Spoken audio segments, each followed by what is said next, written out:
एक है डॉक्टर युद्ध विराम डोनाल्ड ट्रंप, उन्हें इस बात का ऐलान करने में बहुत मज़ा आता है।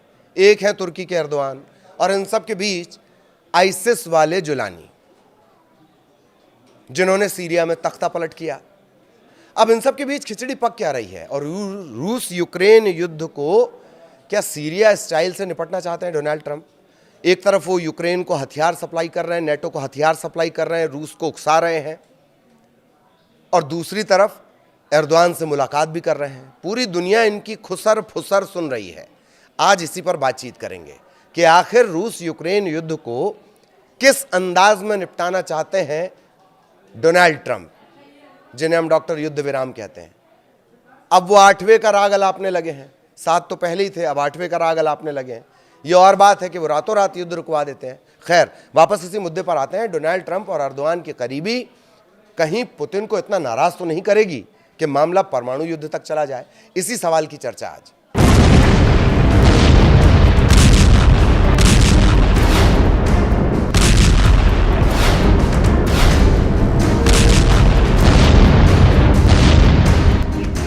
तुर्की अचानक डिमांड में आ गया है और डोनाल्ड ट्रंप को लग रहा है कि एर्दोआन यूक्रेन का युद्ध रुकवा सकते हैं। लेकिन इसके पीछे ट्रंप की चाल क्या है, इस बारे में पुतिन को चल गया है। ट्रंप अब यूक्रेन में सीरिया वाला फॉर्मूला लागू करना चाहते हैं। यूक्रेन और रूस की जंग को एक तरफ Donald Trump Tomahawk missile supply करके भड़का रहे हैं। पुतिन और जेलेंस्की की दुश्मनी को हाइमार्स वाले लॉन्ग रेंज रॉकेट डालकर खौला रहे हैं।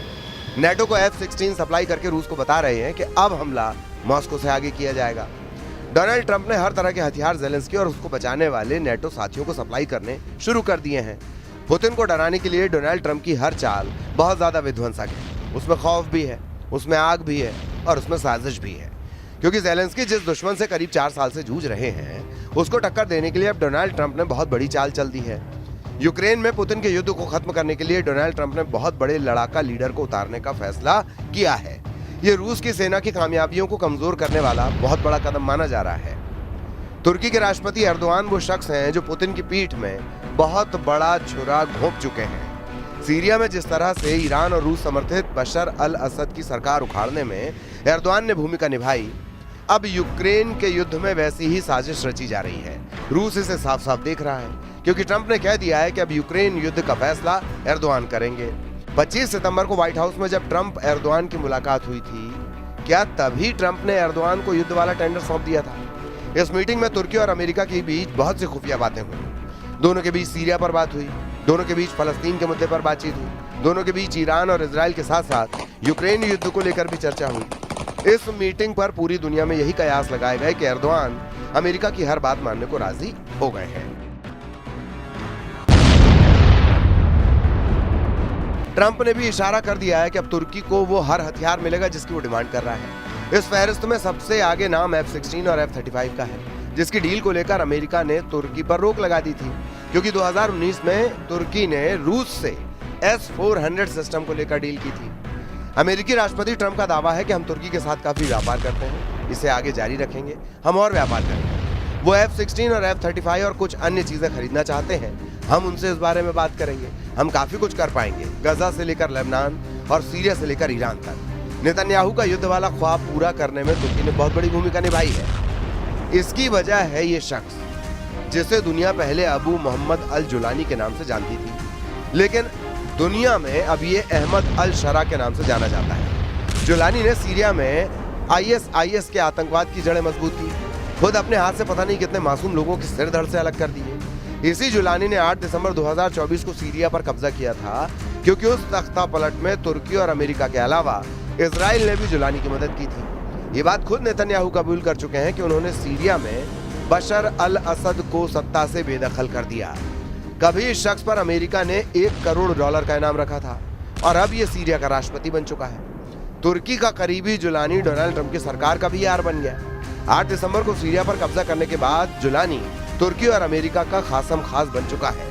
जिस जुलानी ने रूस के साथ ही बशर अल असद की सरकार को हटा फेंका और ईरान को भी सीरिया से बाहर कर दिया, वो जुलानी 2 महीने बाद फरवरी में तुर्की जाकर एर्दोआन से मिला, और फिर अगले 3 महीने बाद मई में सऊदी अरब जाकर डोनाल्ड ट्रंप से भी मिला था। यानी पुतिन के दुश्मन को ट्रंप ने भी सराहा, और एर्दोआन का तो ये सबसे पसंदीदा लड़ाका है। अब सवाल है कि यूक्रेन के युद्ध को लेकर एर्दोआन यानी तुर्की ट्रंप को कौन सी सर्विस दे सकता है। ट्रंप का बस एक ही मकसद है, गजा में युद्ध बंद कराने का ऐलान करके वो पूरी दुनिया का बॉस बनना चाहते हैं। ऐसा इरादा वो इजराइल की संसद में जाहिर कर चुके हैं जब हमास और इजराइल के बीच युद्ध विराम का ट्रंप इजराइल में ऐलान कर रहे थे। अमेरिकी राष्ट्रपति ट्रंप का कहना है कि अगर आपको लगता है हमने 8 महीनों में 8 युद्ध खत्म किए हैं तो मैं अब इसे भी इसमें शामिल कर रहा हूं।